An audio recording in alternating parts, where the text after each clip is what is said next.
Hey everyone, and welcome to my talk, The Dark Side of EDR, Repurpose EDR as an Offensive Tool. My name is Shmuel Cohen, and I'm very excited to be here today and talk about my recent research. A little bit about myself. I've been working in the cybersecurity industry for about 6 years. Currently, I'm part of SafeBreach Labs, focusing on vulnerability research for various products. I used to be part of Checkpoint research group, where I conducted malware research, specializing in APT groups. Let's take a look at our agenda for today. We'll begin with our goal, why we are doing this.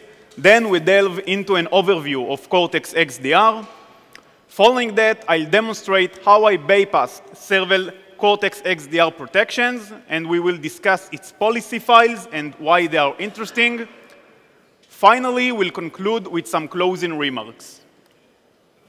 As a former malware researcher, I constantly observe the ongoing race between malwares and endpoint solutions. Whenever EDRs got more advanced, malware followed the same path and got more sophisticated. This led me to wonder, is there a possibility of integrating both EDR and malware functionalities together in a way that the EDR itself will be malicious? As the title of my talk suggests, the answer is yes. If we consider the EDR as the guardian of the endpoint, what happens when those guardians turn against us? By transforming an EDR into a malware, attackers gain stealthy access and can execute sophisticated attacks without detection. This raises a crucial question. Who will guard the guards themselves? My goal research was twofold. First, to develop a malware that integrates seamlessly within the EDR itself, rather than simply bypassing it. Second, to ensure that this malware meets the criteria of being an APT-grade malware. This means it must exhibit properties of persistent, stealthiness, and high privilege access. Those properties are very similar to what EDR already possesses. To provide the EDR with the power to eliminate any threat that it's trying to attack the endpoint, it needs to have the following properties. One, it needs to operate with the highest privileges possible. Second, it needs to be tamper-proof, ensuring user cannot easily modify its files. Otherwise, it will be useless. It needs to be very persistent, so even after a reboot, it still should be running. It sounds to me like the EDR can be the perfect malware, right? So I started to check for top-tier EDRs on the market, and I wanted an EDR solution that is commonly used within enterprises to get maximum impact. After looking for a while, I found that Palo Alto Cortex XDR looked like an ideal candidate for this case study. It possesses the capability we just mentioned, and it offers a cross-platform support for Windows, Mac OS, and Linux environments. For this research, I focused the Windows agent only. With Cortex XDR identified as our case study, let's delve into its working. As a starting point, I checked which files were written to disk during the installation of Cortex XDR. It seems like there's a lot of files related to the XDR within the program data folder. After digging in, I discovered this interesting folder that you can see on the screen. It's called content. It's located within the program data directory, and this folder appears to contain policy rules in form of Lua and Python files. Despite being in clear text and relatively easy to understand, the large number of files in this folder motivated me to quickly understand their purpose. And let's be honest, guys. Those days, almost everyone has a super assistant in their pocket. I'm talking, of course, about AI. And in my case, I used Gemini. I asked that, what is the content of Palo Alto Cortex XDR content files? And this is what he replied to me. Basically saying that due to security consideration, sharing the content of those loop files can assist malicious actors to craft techniques to bypass detection rules and predict system responses. Well, that's a pretty funny answer, because I thought to myself, wait, all those files are already clear texted, and they are also relatively easy to read. This got me thinking, why not taking a hint from Gemini and leverage those files to craft techniques to bypass detection rules. That sounds like a solid plan to me. So I started to explore the content file, and I came across this interesting one called ransom.lua. After I read the content of the file, I kind of understood how Cortex ransomware protection actually works. Can you guess how it's working? Just by taking a look of this picture. So the main idea is creating a hidden honeypot file all over the system. Cortex can detect suspicious attempts to modify those files, acting as a clear indicator of possible ransomware attack.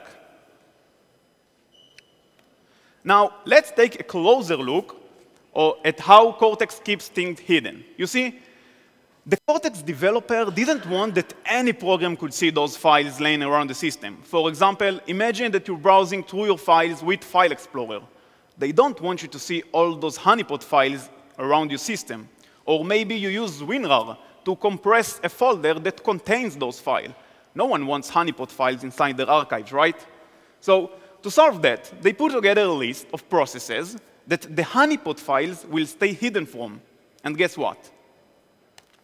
This list is clear texted within the ransom.lua file, and we can easily pick inside this list and see all the processes names they've included. So here's a question for you all. With this list in plain sight, what name would you give your ransomware? Let's answer this question in a demo. So, as you can see on the screen, I have Cortex XDR up and running. All the services and all the protections are up and running. And just below that, we have the documents folder with super sensitive information, as you can see. Very important files. And I wrote a very simple ransomware, and I put it on desktop. And let's just run it. This ransomware is very simple, just getting a path to a folder. And it will try to encrypt every file on this folder. So this is the documents folder, and let's run our ransomware. And as expected, Cortex XDR found this as a malicious action and blocked us. Now, the next stage will be to try and rename this ransomware. But first, Cortex quarantined my old ransomware, but luckily for us, I saved a copy in the downloads folder. So let's put another copy on desktop, but this time, let's take a look at our whitelist processes. Let's pick one of their names. And we can see that now I'm running the same ransomware, the same exact ransomware, but with a different name, providing it the same documents folder. Let's see what will happen this time. And as you can see, all the file got encrypted. Let's double verify it and take a look at one of the files. And as you can see, it looks pretty encrypted to me.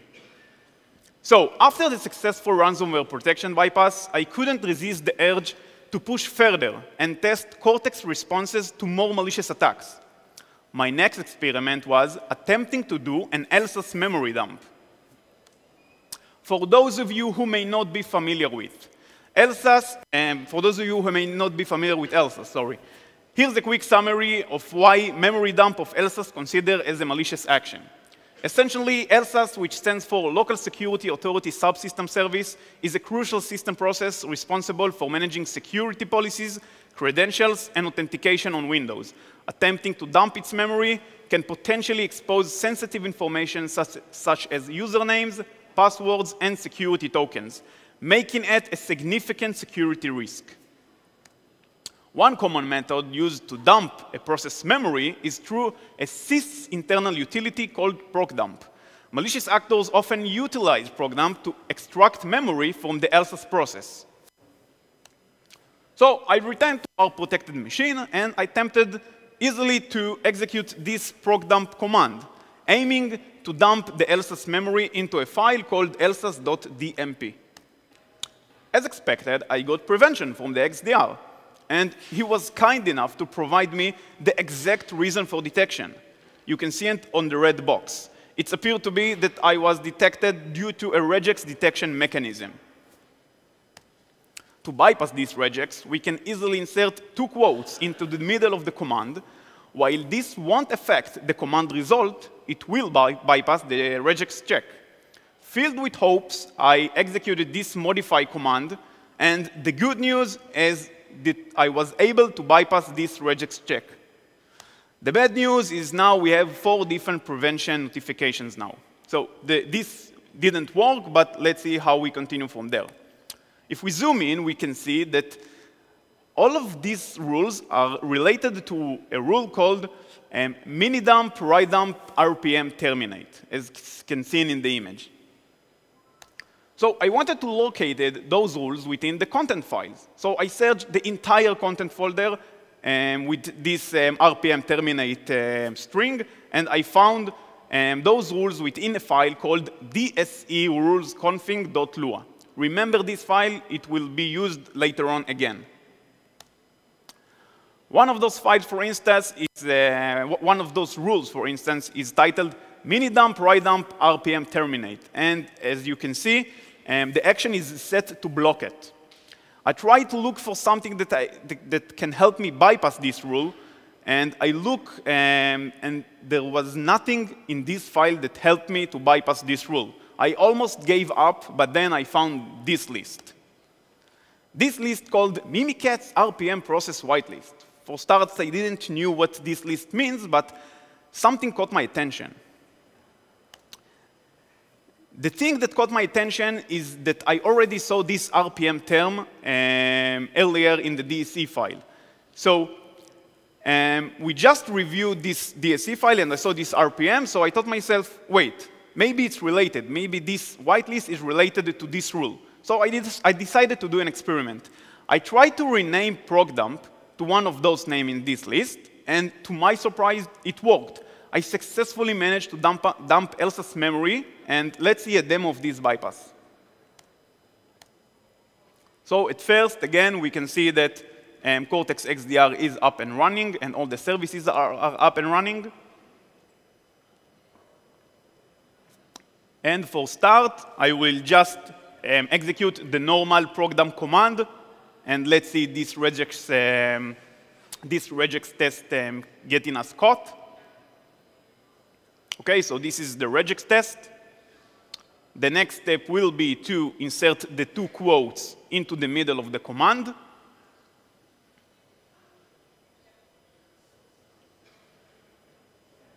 So again, navigating to desktop, and let's run again the command with the double quotes. And as you can see, we have 4 different notifications now. Those are all the prevention rules, the RPM prevention rules that we saw. And now let's rename it to one of the whitelisted RPM processes. And let's see what will happen this time. And also, of course, using the same double quote trick. And we can see that this time, Elsas was dumped into desktop, and it says full size. So the root cause that enabled me to carry out such an attack was primarily the fact that the policy content files are easy to read, with heavy reliance on process names. While this provided me a good starting point, I began to consider what could be done next. Remember, our goal is not just to bypass the EDR, but create a malware that operates within the EDR itself.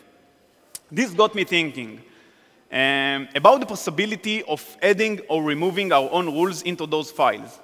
Is it possible? So we need to explore the concept of file tampering and investigate how Cortex XDR protects its file from modification. When attempting to modify the content files, even with administrator privileges, I encountered an error, a file access denied error. This behavior led me to suspect that a mini-filter driver may be responsible. A mini-filter is a known way for intercepting I/O requests, and it can block a certain request if necessary. So basically, if someone tries to modify a file on the system, this modification request is need to pass the mini-filter before the change will take in action. And if the mini-filter decided to block this request, the file won't be modified. With this understanding, I began to reverse engineer the Cortex drivers and looked if there's a mini filter driver that is responsible for those access denied errors. While Cortex XDR have multiple drivers running on the system, one in particular caught my attention. Can you guess which one? So if you thought it was the Cyber FSFD driver, you were right. The reason is because FSFD is typically refers to a system filter driver. And indeed, while reverse engineering this driver, I observed a list of files and folders that this mini filter is safeguarding from any modifications. But how exactly do they enforce this protection?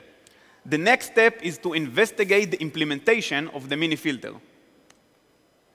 After reversing a little bit more, I found the implementation of the mini filter that is responsible for the file modifications. This basically compares the path names with the protected files and when someone tries to open a file with write permissions. So how can we bypass this protection? This protection works by if someone tries to modify a file on the disk, they check the path of the file, and if the path of the file matches the same path that they protect, they won't allow it. So this protection is made with path checks, right? But path check isn't good enough. There are any other methods to change a file. And what about the concept of linking? Linking is a method used in operating system to create a connection between files or directories, allowing them to be accessed for multiple locations. By creating a link to one of their protected files from an unprotected location, we can effectively write into the linked file, this gaining us the ability to write to the original protected file.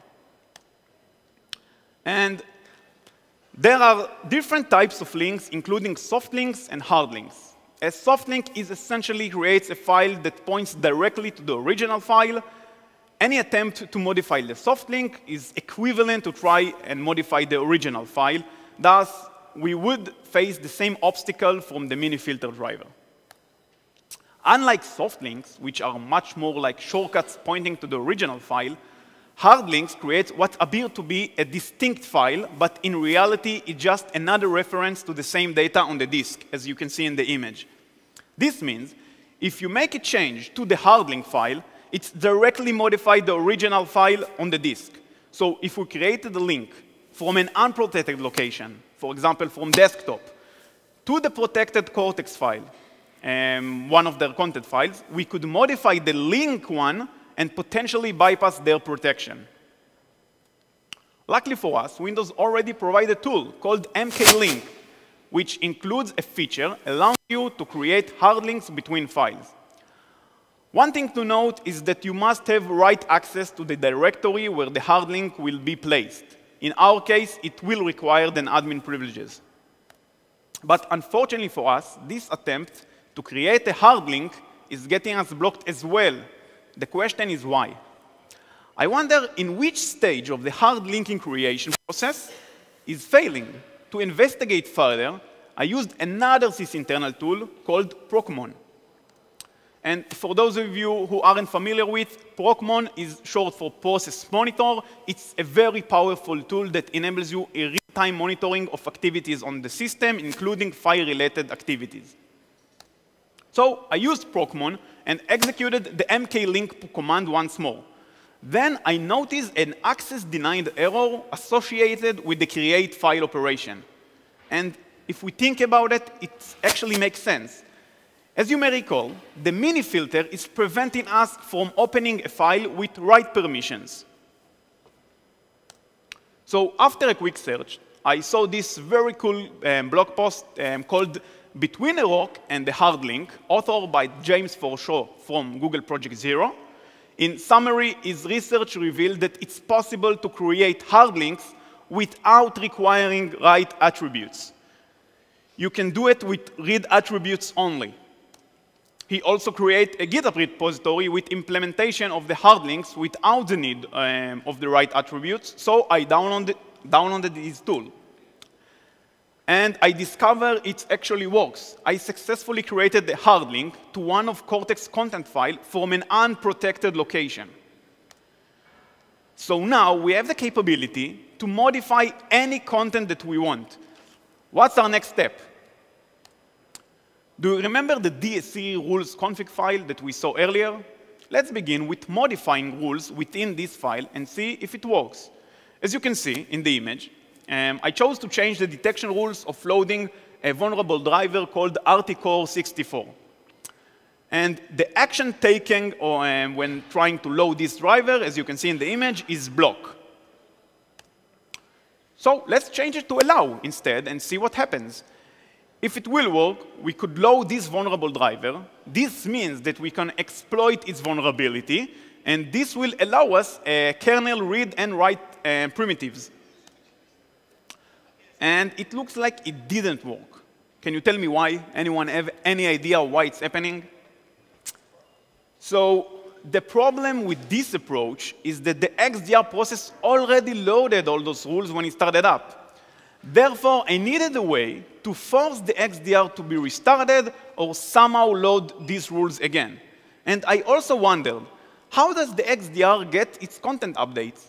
There must be a way to update those files without the need of restarting the XDR. I started thinking, how can I do it? I kept searching, and I found that there's a tool called cytool within the Cortex folder in the program data files, in the program files directory, sorry. Cytool is a command line utility that allows you to interact with the XDR and do all those kind of useful things that you can see in the image. I looked over Cytool capabilities, and I saw that there's an option to do something very interesting that is called check-in. And from reading the description and testing this function, I found out that checking is basically a function that's used to query the management server for new updates, including policy updates, exactly what we needed.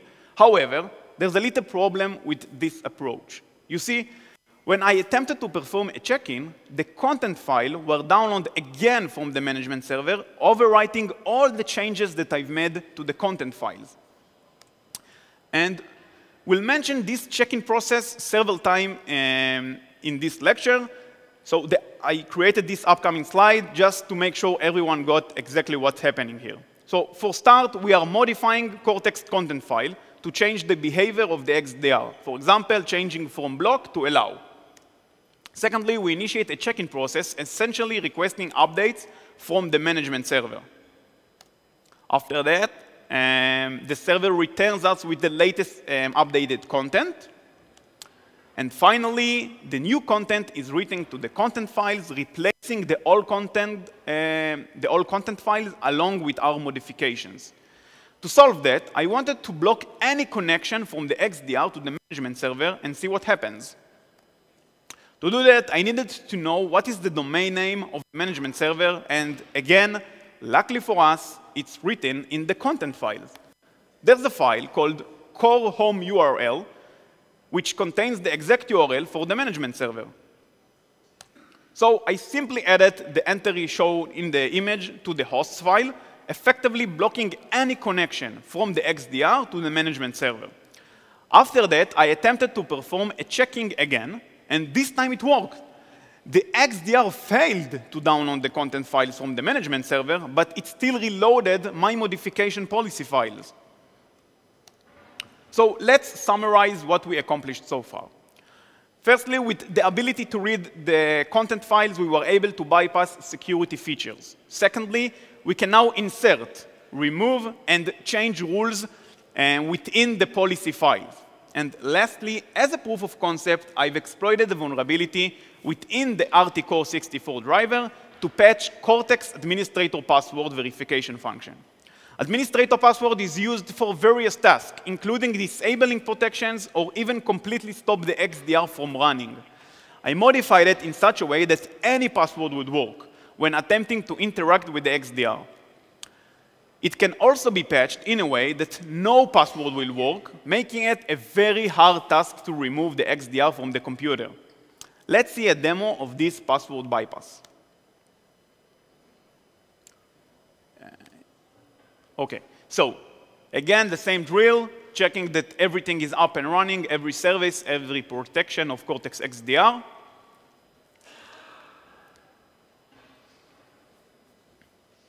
Okay, so we can see everything is enabled and working.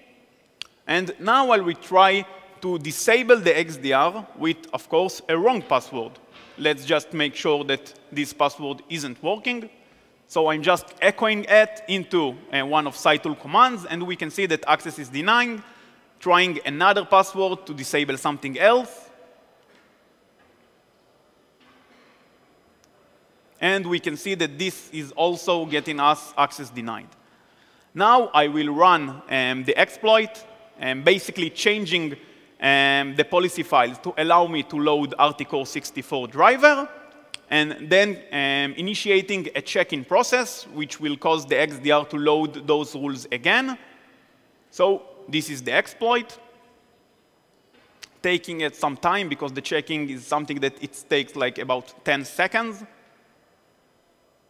So we can see that everything is done, and we can see the cyber-mtgn, which is the driver responsible to the verification of the password, is got patched. Now doing the same, using the same wrong password to disable the EDR. Let's see what happens. At first, I'm just disabling the protections. We can see that everything now is disabled. And the second thing that I'll try to do is completely shut down the XDR with another password, this time Save Rich Labs. And we can see that the site server is getting stopped. So the entire EDR got stopped, and basically nothing is protecting this system anymore. So disabling the EDR or removing protection is a tactic that has been observed in the wild. However, in this research, I aim to develop a novel method that has not been seen previously in the wild. As a former malware researcher, I observed that the most APT groups prioritize three main objectives: stealthiness, persistence, and elevated privileges. As you may recall, I can modify Lua files as well. And Lua is actually a programming language. So instead of changing the rules, perhaps we can insert our own malicious Lua code to run within the XDR. For a sanity test, I attempt to insert a very simple Lua code. Let's create a file on the desktop. After I edited this file with this code and ran a check-in, we can see that it worked. The XDR created a file on desktop with this Lua code.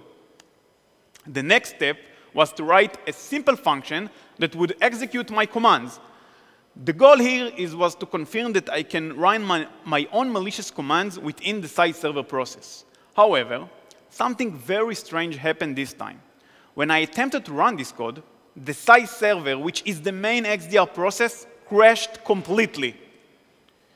Apparently, the io.popen function is the line that triggers this behavior. I suspect that the code that I added invokes an unhandled exception, leading to a crash in the site server. I attempt several other techniques to run my code, including loading a malicious DLL or using other Lua commands, but unfortunately, none of them worked. But don't worry, this behavior will come in handy soon. During the exploration of the content file, I came across some Python script and became curious about their purpose. Since I could modify all the content file, including those Python scripts, I began to wonder if Cortex is executing them as well. If so, perhaps I could manipulate Cortex to run my own Python script instead. I started by taking a look of the running Cortex processes, and we can see that all the processes are running with the highest privileges possible. And we have the main site server process. It has some worker under them, and another process with a very interesting name, Cortex XDR payload.exe. Let's take a look at these process properties. And it looks like it's a command line, and there's a command line for this process, and it might be some sort of configuration file. Zooming in, and we can see that the name servicemain.json is also looking very interesting. Let's open this file and see what its content. And it simply seems like a configuration file that is described the arguments for a service named servicemain.py. So basically, Cortex payload XDR is running this Python script. And this Python script seems to be like a service running in a loop, fetching pending tasks from another service and executing them. The good news is that with our bypass, we can modify the content of this file and insert our own malicious code.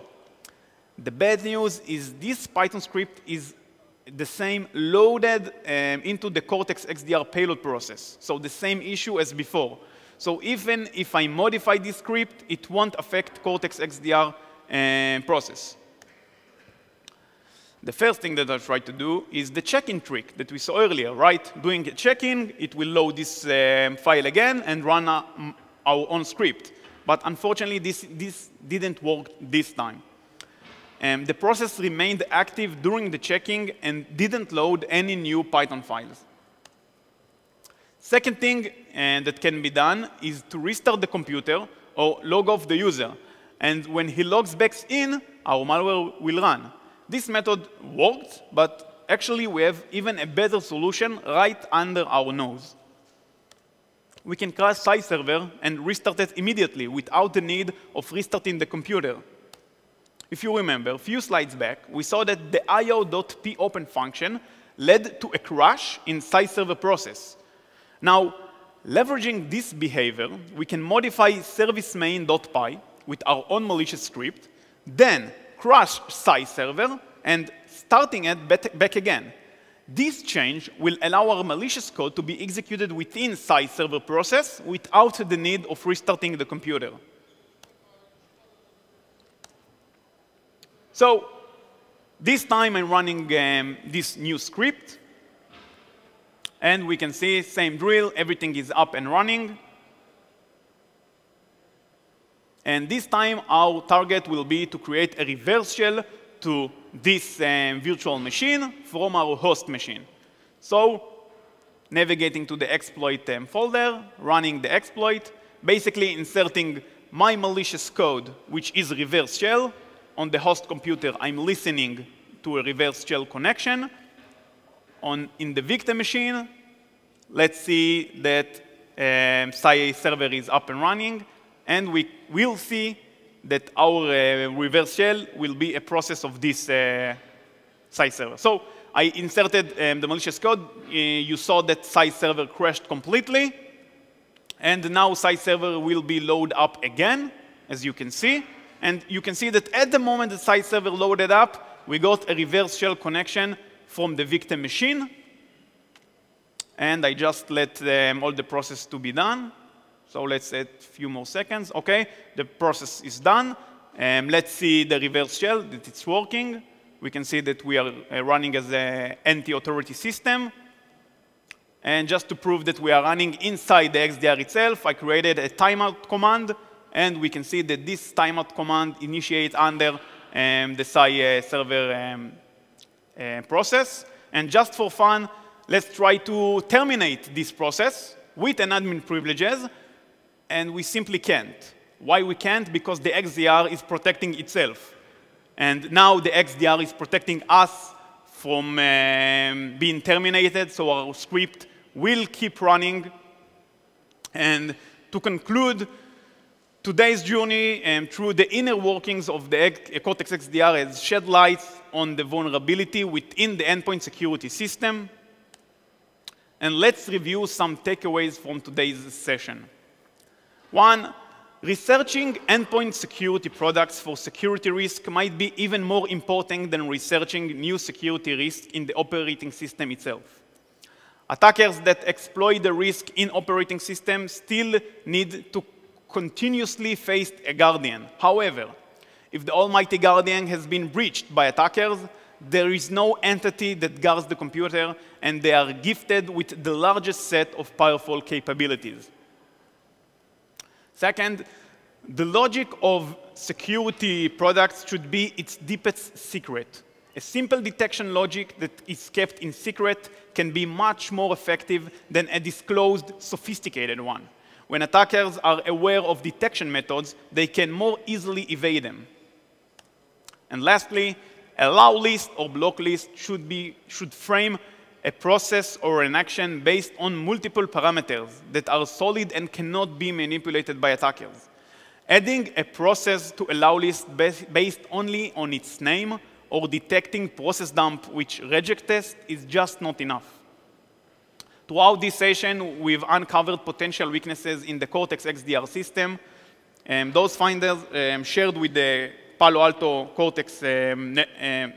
Network Security team last year. And this is their official response. I will let you a few moments to read it.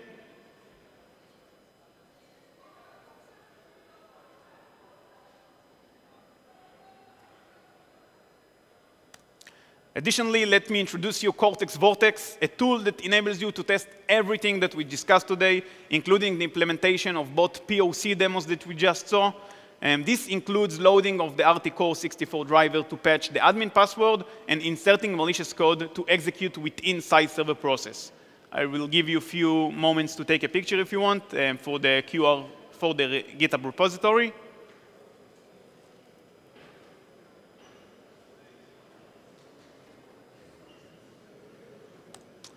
And if anyone have questions, feel free to ask me now.